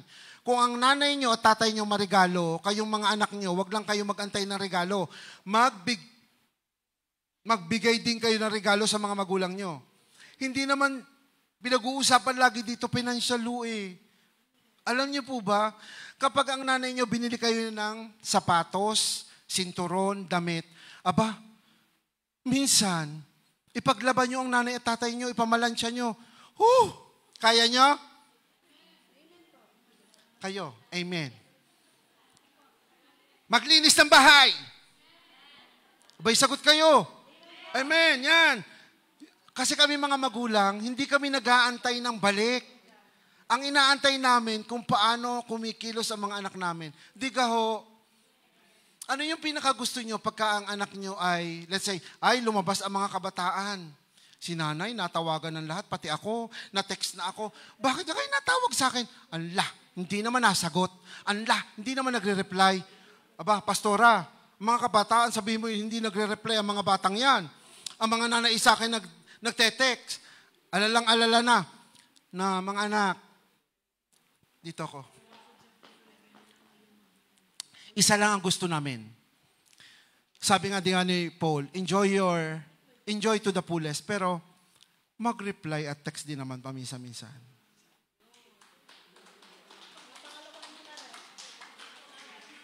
Di po ba? Kasi ang nanay, alalang-alala na sila. Reb, 11 na. Nasaan sila? Aba, yung isa naman, oy, nasa na kayo? Nag-post, Eto, naka-video, nasa 57 pa ho silang lahat. Okay po. Alam niyo ba ang pag-aalala ng mga magulang? Aba, nakakataba. Nakakapuyat. Kinukulang kami ng tulog. Amen po. Ang number 2 po natin, padalawa na to. Saglit na lang po to. Walking with integrity. Kailangan may tapat po tayo, matapat tayo. Yung katapatan natin, yung una ngayon, kailangan matapat po tayo sa paglilingkod sa Panginoon. Sabi po dito, kailangan ng 3 dito. Sabi, whoever walks in integrity walks securely. Nakakasigurado tayo. Di po ba? Tapos, but whoever takes crooked paths will found out. Doon tayo mawawala tayo. Kapag tayo ay talagang hindi tapat, maaaring tayo hindi maligtas, maaaring maaksidente tayo, maaaring may mangyari sa atin. Leading with integrity, sabi sa Ephesians 5:25, sa parte ng mga pamilya, para sa mga asawa, of husband are called to love their wives as Christ loved the church and gave him up to her. Lagi niyo pong tatandaan mga tatay kung paano kayo naglilingkod sa templo ng Diyos, sa tulong ni Kristo, ganun din ang gagawin niyo sa asawa niyo. Mahalin niyo sila ng katulad ng pagmamahal ni Kristo sa kanilang sambahan. Hindi naman yung talagang parang samba niyo ng asawa niyo. At hindi yung sasambahin ng asawa. Mamahalin niyo po sila. At ang mga asawa, ang sabi dito, pasakop kayo sa inyong mga asawa. Lagi niyong tatandaan, nanay at tatay ho, nung kinreate ni God si Adam, ito po'y kanyang hinipan. Ang Diyos, nung kinreate niya si Eve, hindi niya ito sinimot kahit saan lang. Kinuha niya ito sa kanyang tadyang. Amen po? Kaya kapag ang mga asawa niyo ay pasaway, pitikin niyo. Pitikin niyo itong parting ito. Dito galing Gusto mo gang ikiibalik ko dito. Hulong. Oo, di ba? Kayo umayos. Tandaan nyo. At huwag niyong pipilitin na pagpapasunod, laging kapantay lagi iyan. Ang Diyos muna. At ang asawa nyo ginamit. Pero kung hindi nyo nararamdaman, merong wisdom lagi papasok doon, hindi nyo nararamdaman ang love na sinabi ng Lord, hindi nyo nakikita yung commitment niya sa family, sa inyo, doon na makakapag-isip, papasok na dito ang Bible. Doon na kayo magbabasa. Yung pala habang binabasa mo, hayaan mong ganyan ang asawa mo, ikaw ang tinuturuan ko para maging patience, understanding. Sa inyo pa rin ang balik, hindi sa amin. Kawawa naman ng mga nanay, no po. Para sa kanila pa rin. Pangalawa, walking with integrity, children of God, balanse, kailangan po yan. Integrity in relationship, kailangan po yan sa integrity natin. 3 bagay po ito na kailangan alam natin. Tatay na nangangasiwa, tatay na nagpapalakad, mga anak na sumusunod. Tingnan niyo po dito. Ang mga anak, the righteous man walks in integrity, his children blessed after him. Mga batang mga pinagpala, kasi ang tatay nila, ito po yung mga tatay na may integrity or may a righteous man, matuwid na ama, na sumusunod, na tapat sa Diyos. Talagang sila yung may mga pinagpalang anak. Amen po? Kaya napakaganda po na tayo maging tapat sa Diyos, maging matuwid tayo sa Diyos, tayo po pagpapalain ng Diyos ng mabubuting anak. Kaya tinan yung mga anak nyo dito, lahat sila mabubuti. Amen? Sabi po dito, integrity in relationship, honesty guides good people. Dishonest po yan. Dishonesty destroys treacherous people. Ano to, inaantok na nagawa nito? Spelling parang po. Napaka-importante po tayo naging honesty is the best policy. And that policy is applied in the family. Amen? Kasi kung tayo po ay meron tayong honest sa isa't isa, pag dishonest na, nawawala na yung love, di po ba? Ilang beses na bang niloko? Ilang beses na bang naloko? Ang hirap na magtiwala, di ba? In a relationship, kailangan po sikapin nating huwag tayong maloko, manloko, at paloko. Pero with God, kailangan magtiwala tayo, manalangin sa Diyos at ibibigay ng Diyos ang tamang para sa iyo. Amen mga kapatid? Sabi po dito sa atin sa pangatlo natin, diligence. Ang diligence ay maging masipag po. Kasipagan po yan. Sino po dito ang masipag? Taas po ang kamay. Aba, amen lang. Taas po ang kamay na masipag.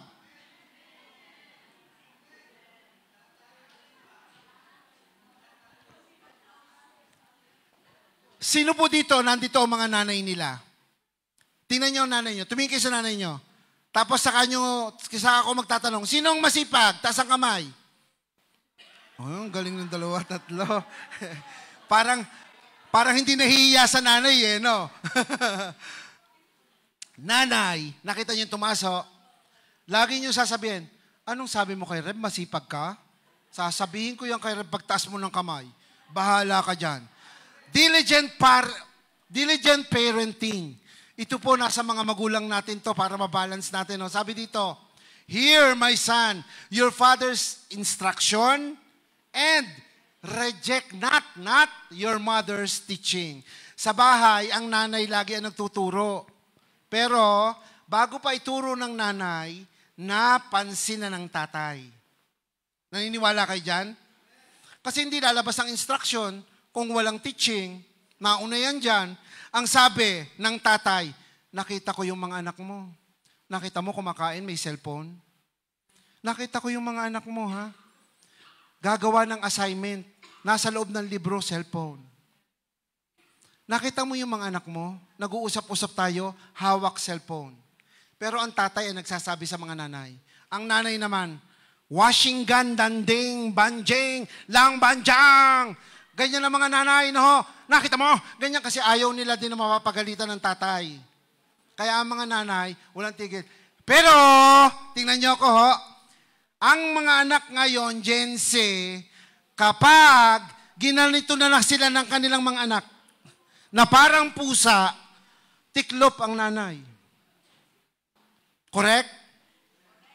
May mga bata kasing sobrang lambing. Yayapusin lang si nanay, kikiskisin lang ng ganyan-ganyan. Wala na yung galit ng nanay. Ngayon, ang mangyayari na, si nanay na ang haharap sa tatay. May confrontation na ngayon. O ano nangyari sa mga anak mo? Allah, hayaan mo na kasi yung mga bata ngayon ganyan-ganito. Eh, nagawa ba? Kung merong pinagagawa, nagawa na ng nanay. Nangyayari po ba yon? Ganon ang nanay. Makinig kayo mga bata, ganon ang nanay. Pagtakpang kayo sa tatay. Kaya dapat mahalin yung mabuti ang nanay nyo.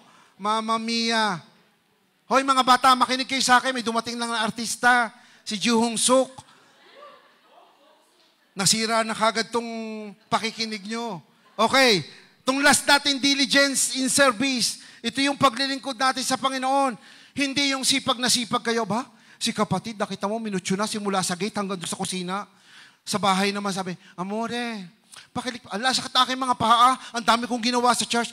Kailangan tong balancing of life sa paglilingkod sa Panginoon. Di ka ho, makita mo dito kung maglikpit ha, kalde-kaldero, ganyan kahahaba. Pero sa bahay, nagtututong ang likpitin. Aba, hindi ko alam. Ito'y para sa ating lahat, di po ba? Lahat para sa ating itong lahat to. Kasi pagdating ng sinabing, akala nila, ang mata ng Diyos nakatutok lang sa sambahan, sa templo ng Diyos. Hindi gayon. Ang mata ng Diyos nakatutok dito sa ministry, sa pamilya, sa trabaho nyo, at sa ibang tao kung paano kayo makisalamuha. Kapag kayo mananampalataya, dapat makilala at makita sa inyong kaibahan. Hindi yung pagdating nyo, wala naman si Reb. Tagay dito. Kung makasayaw, daig pang kabayo. Abay, teka muna. Nasaan yung binabalance mo na pananampalataya mo? Di po ba? Mahirap po talagang balansin yung pero maging tapat kayo, maging committed kayo kay God. At tandaan niyo po dito, hindi lamang si Reb at sa templong ito, makikita ang mga ligtas. Pag namatay tayo, nandun pa lang ang kaligtasan. Hallelujah! Aba, ay kung titingnan natin tayo ipakasaya sa mundong ito, saya-saya napakaliit naman ng buhay, tayo magsaya na. Yung kaliitan ng buhay na pinagsasaya mo dito, ganun din ang kitid ng kalalagyan mo pag namatay ka. Amen? Hindi mo maranasang pumunta sa paraiso na kung saan nandoon ang mga ligtas. Nandoon ang iba't ibang klase ng masasarap na prutas, ang mga hayop, ibon, na mga kulay puti na nagliliparan, at ng mga naglipa ng anghel punong-puno doon sa paradaiso na yon, na tinatanggap nila lahat ng mga ligtas. Amen? Hindi ko alam kung gaano karami pa rin sa atin ang hindi naniniwalang pag namatay dito, may kalalagyan. Na tayo ay pupwedeng habang buhay. Kaya nga po, eternal life na tinatawag, yung buhay natin eternal, walang hanggang buhay na yon. Pero ang tanong, yung eternal life ba natin, ligtas o hindi ligtas? Kapag hindi tayo ligtas, ay maaaring tayo nasa isang lawa ng apoy, na which is not written already in the Bible, pero ang Diyos, yung init niya ng galit kay Satan, doon niya itinapon si Lucifer. Amen po. Atin pong sikapin na buong tayo, sama-sama tayo. Ang sabi po dito sa diligent in spiritual growth. Tayo po, lumalago sa ating pananampalataya, yung spiritual life natin, kasama ang pamilya, yung application nasa work, nasa ministry natin, sa pamilya natin, sa work natin. Kaya ang paglilingkod ho natin, lagi natin titingnan, kailangan balanse. Lumalago ka, kasama yung buong pamilya mo, yung mga tao sa palibot mo, yung po pwede mo makitang, nakaka-bless si sister, nakaka-bless si brother, kasi nakikita mo yung katapatan niya, yung commitment niya kay God, yung tinatawag nating good works niya, yung faithfulness niya kay God, kita mo sa kanya. Kaya doon pa lang masasabi nating, lumalago na talaga tong aking kapatid na ito. Amen po mga kapatid. Yan po yung last. Application, madali na po ito. Ang sabi po sa atin, kung ano yung in-illustrate sa atin, kailangan may apply natin sa buhay natin.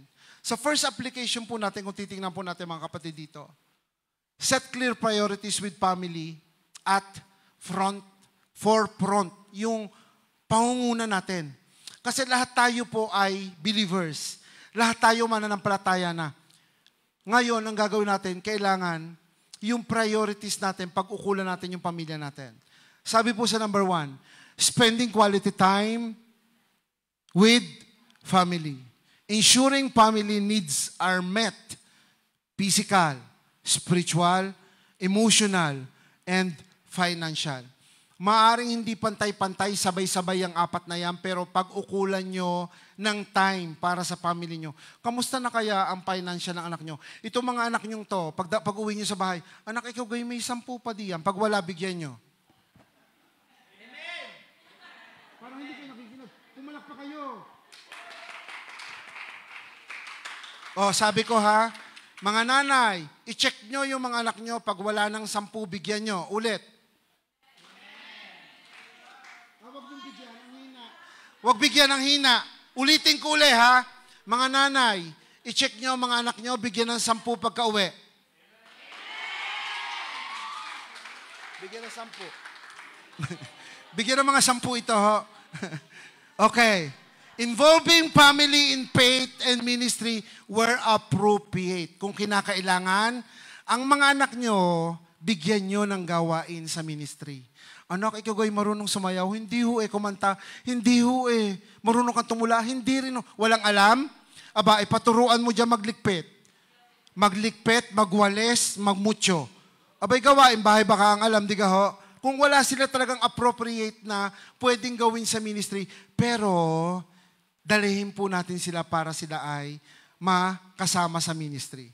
Gawan sila ng gawain dito. Huwag hindi lamang ganyan. Pagkatapos magsayaw dito, kakain. Tapos kumanta, kakain, uupo na. Hindi. Maglikpit din naman kayo pag may time. Di ba? Kasi gawa na nakikita nyo mga nanay dito kung anong ginagawa nila, okay na yon. Susunod na daw. Pakaisa pa. Pakadiin. Kapag nakikita nyo ang mga nanay nyo dito, naglilikpit, nagwawalis, guys, mga lalaki, naghahakot ng upuan, hindi laging sila. Tulungan nyo din.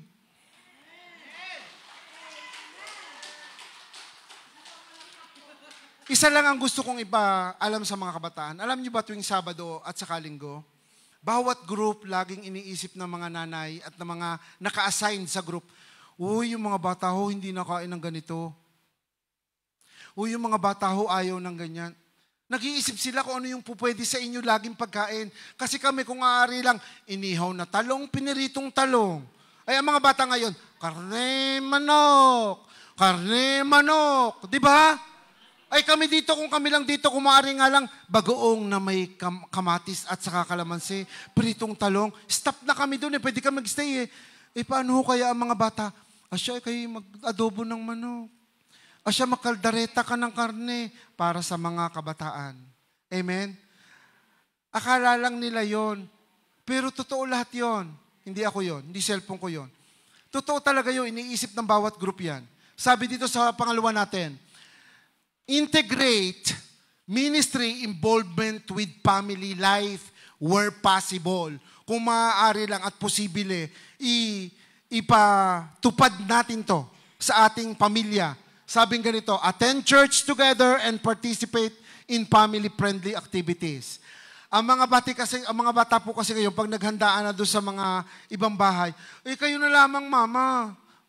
Dito na lang ho kami sa church at wag na lang kayo umattend. Kailangan din yung family natin, atinan natin kasi part kayo ng family.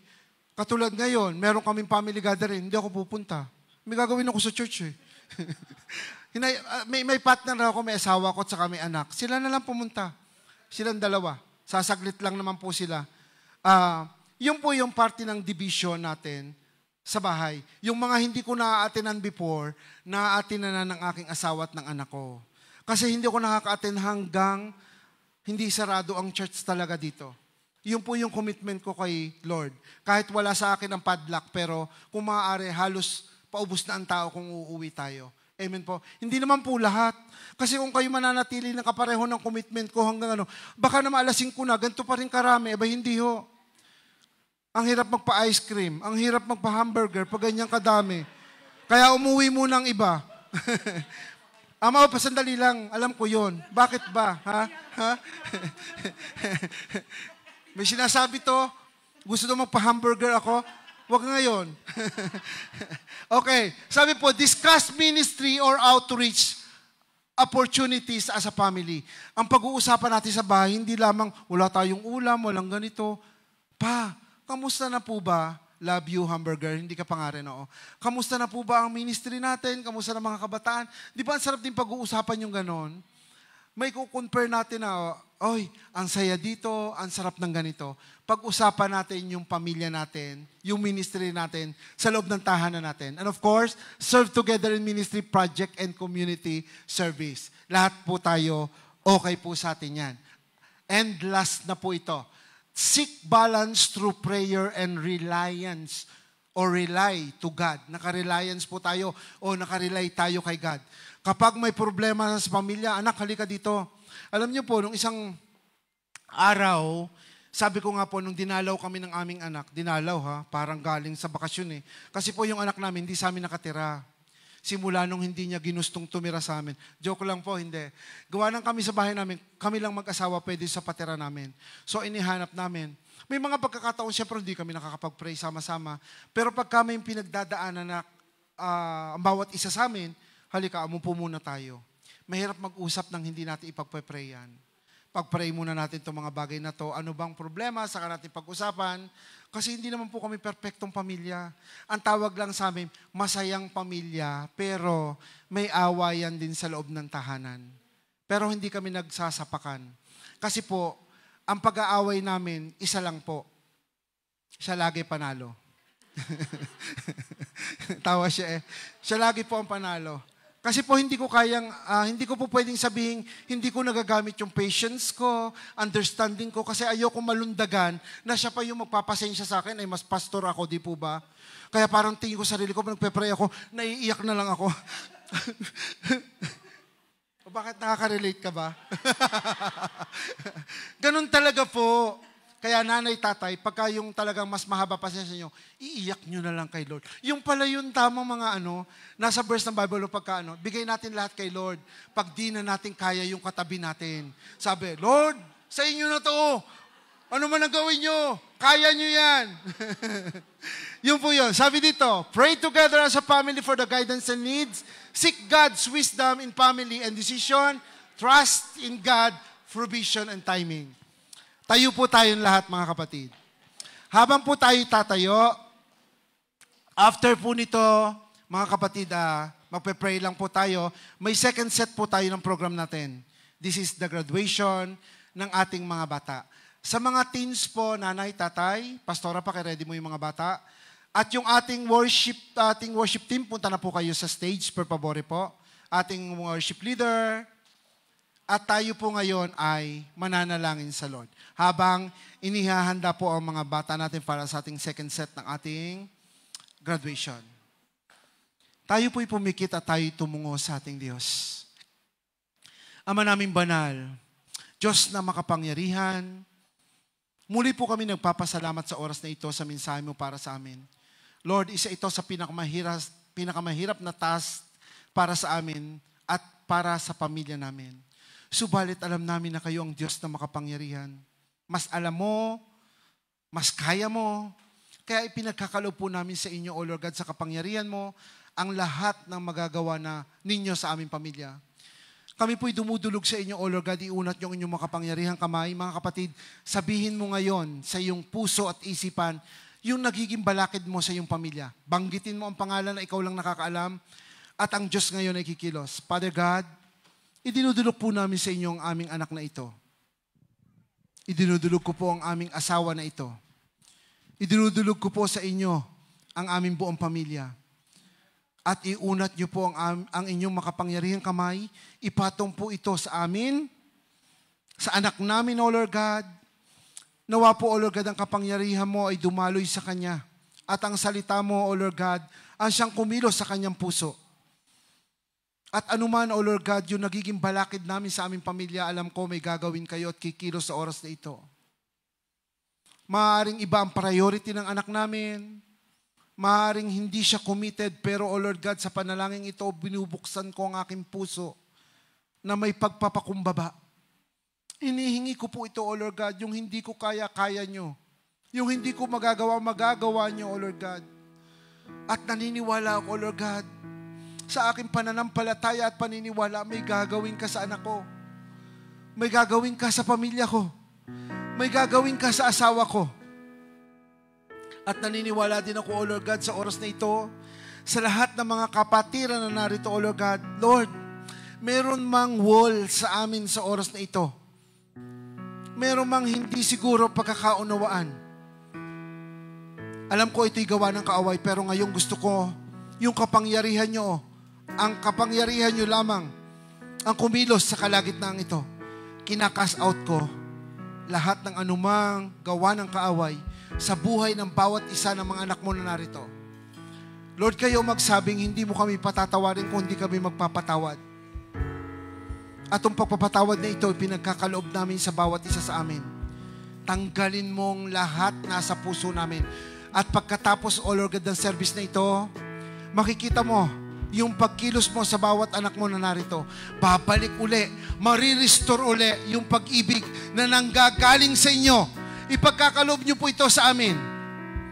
Hindi ko titingnan kung ano man yung pinagdaanan. Ang titingnan ko ang Diyos na makapangyarihan na siyang kikilos sa aming kalagitnaan. At ayokong kumilos at ayaw namin kumilos anumang gawa at plano ng kaaway sa buhay namin. Father God, kayo ang Diyos na makapangyarihan. Your name and your blood is enough. Wala nang iba.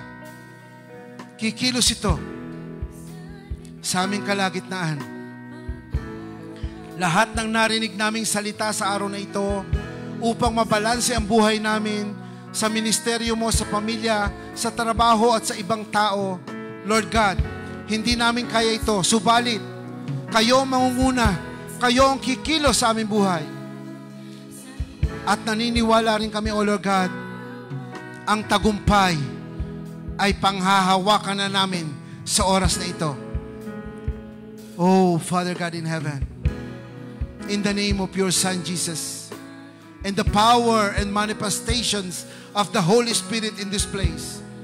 We do believe, O Lord God, na hindi mo hahayaan na matapos ang araw na ito na wala kaming naranasan na pagbabago sa buhay namin at sa ipinanalangin namin. Hallelujah. Hallelujah. Come on, church. Wave your hands right now. Oh, Jesus. Hallelujah.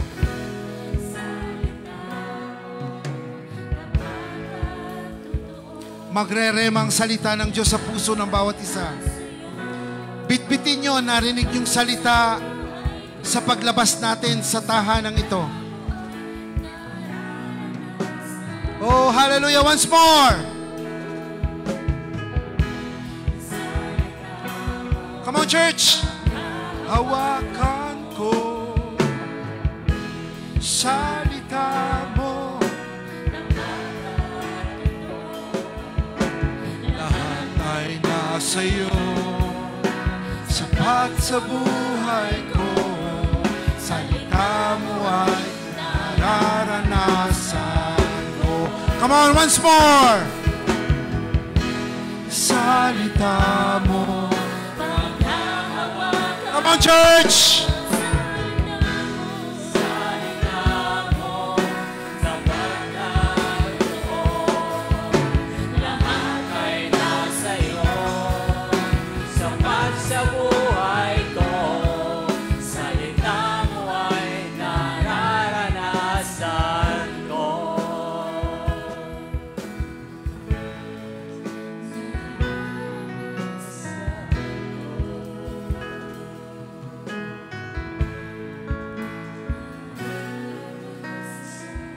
Minsan pa, ibigay natin pinakamalakas na palakpak sa ating Diyos na buhay. Father God, maraming salamat po sa araw na ito. Tunay nga, ang tagumpay ay sa inyo. At kami mga anak mo, Lord God, ay patuloy na maniniwala at mananampalataya. Samahan niyo kami, O Lord, kung paano namin mababalanse ang aming buhay. Patuloy namin itong panghahawakan. Patuloy namin itong pananampalatayaan. Muli po, sa inyong pinakamataas na papuri, pagsamba at paglulati sa pangalan ni Jesus. Amen. Hallelujah. Dadako po tayo sa komunyon.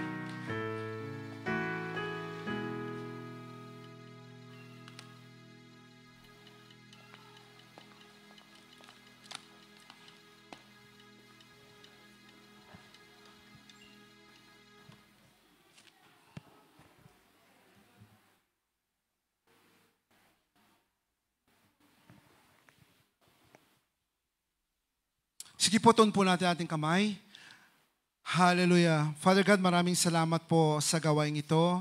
Ito po ay isang daan upang maalala namin ang lahat ng sakripisyo at ginawa ng inyong anak dito sa amin. Basbasan niyo po ang elementong ito sa Diyos na nagsisilbing dugo ni Kristo, sa tinapay na nagsisilbing katawan ni Kristo. Pakalinisin niyo po, O Lord God. And once we partake, O Lord God, ang lahat ng ito, nandoon ang kapangyarihan mo. At lahat ng mga anak mo na magdideclare sa kagalingan, problema at anuman sa kanilang physical na katawan, Lord God, ito po ang kapangyarihan niyo ay mararanasan nila sa gawain ito.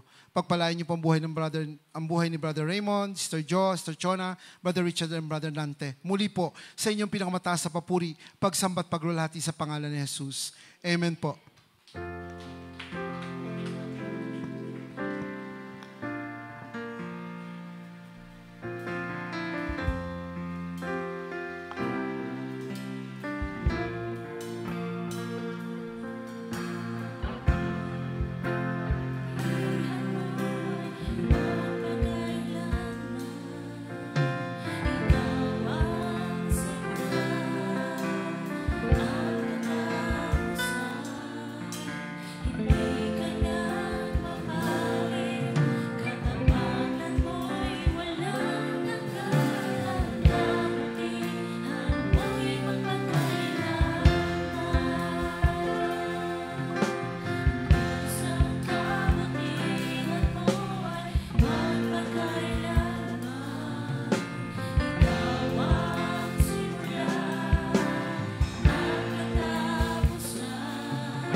Sige po, itaas po natin ating tinapay.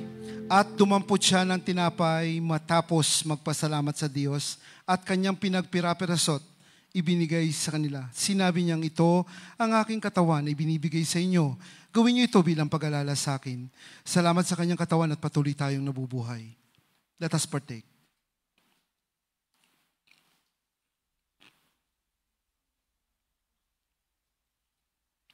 Gayon din naman, dinampot niya ang saro pagkatapos ng hapunan. At sinabi ang sarong ito na bagong tipa na aking dugo ay mabubuhos dahil sa inyo. Salamat sa kanyang dugo at tayo'y naligtas. Let us partake.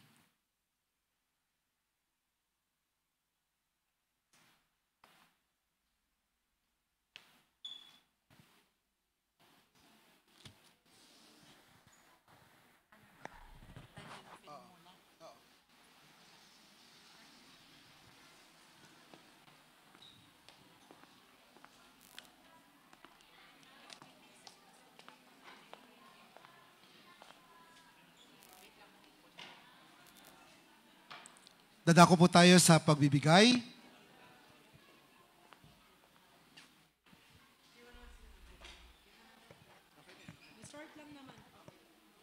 Praise. Ayan. Praise. Ayan. Sino po excited na magbigay sa Lord? Amen po. Patingin nga ng mga excited. Patingin ng ating mga envelopes. Ayan. Praise God. Tunay po, kapag dating sa bigayan, laging excited dapat. Amen po?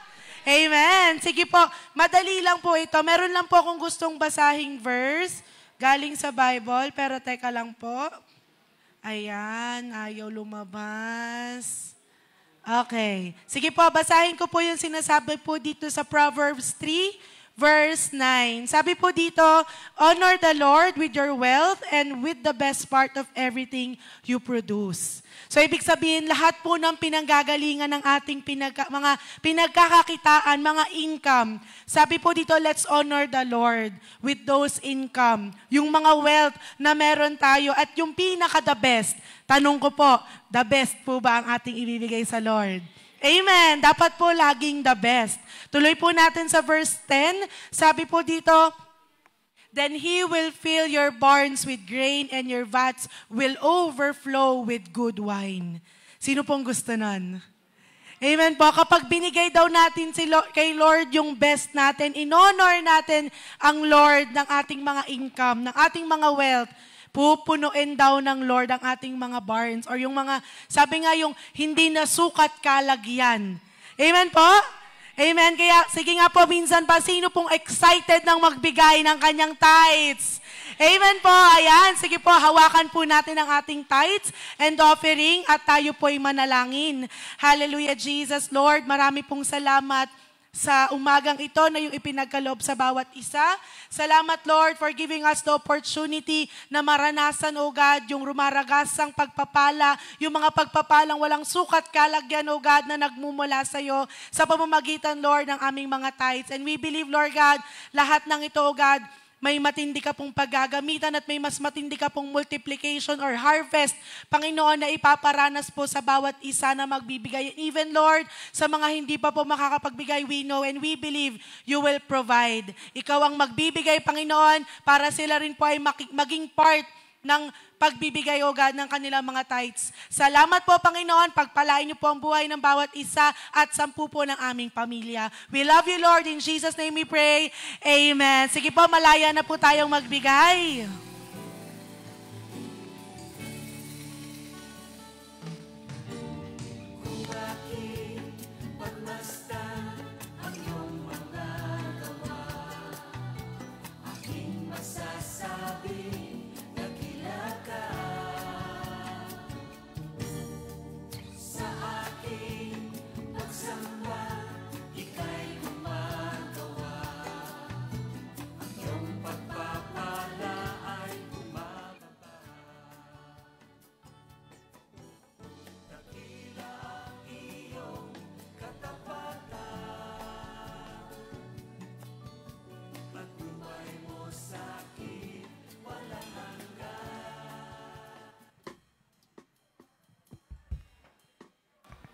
Sige po, tayo po'y tumayo.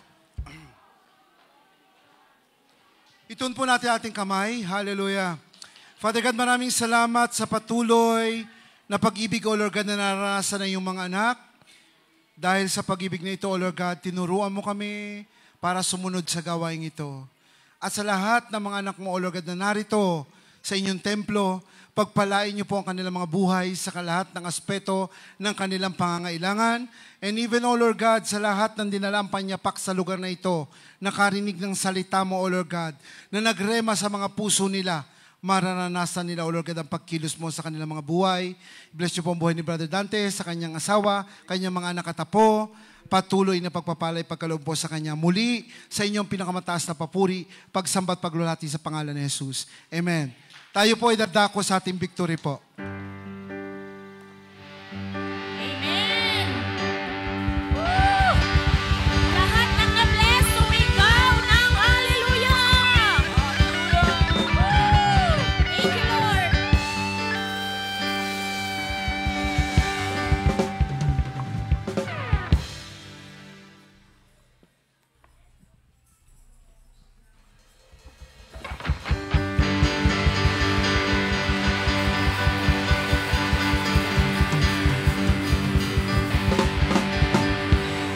Hallelujah! Sige po, pumalakpak po ang bawat isa!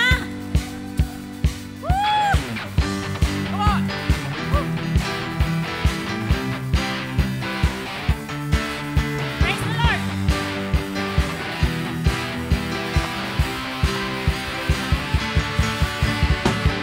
Ang umawit at magpuri sa'yo, aking tugong sa pag-ibig mo. Langit at lupa sa'yo'y sasamba. O Diyos, purihin ka, dakila kang talaga. Ikaw ang hinahanap ko sa buhay kong ito. Pag wala ka, ay di makontento sa tuwing sumasamba sa'yo. Sagad sa daran ng kasiyahan, tunay na nadarama ko.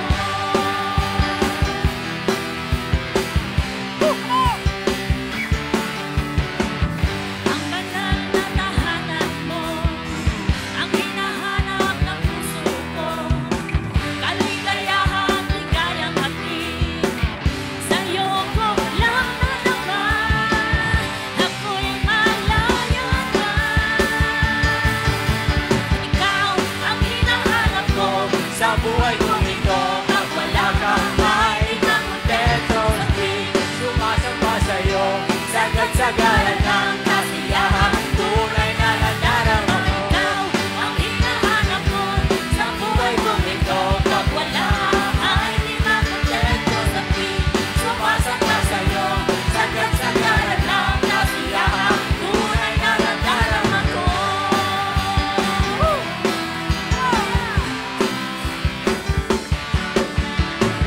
Ang umawit at magpuri sa'yo, aking tugon sa pag-ibig mo. Langit at lupa sa'yo'y sasamba. O Diyos, purihin ka, dakila kang talaga. Ikaw ang hinahanap ko sa buhay kong ito. Pag wala ka, ay di na kontento sa tuwing sumasamba sa'yo. Sagad-sagaran ng kasiyahan, tunay na nadarama. Ikaw ang hinahanap ko Sa buhay kong ito, pag wala ka, ay di na kontento sa tuwing sumasamba sa'yo. sagad-sagaran ng kasiyahan, Tunay na nadarama. Ikaw ang hinahanap ko. sa buhay kong ito, Pag wala ka, ay di na kontento sa tuwing sumasamba sa'yo. sagad-sagaran ng kasiyahan. Tunay na nadarama ko.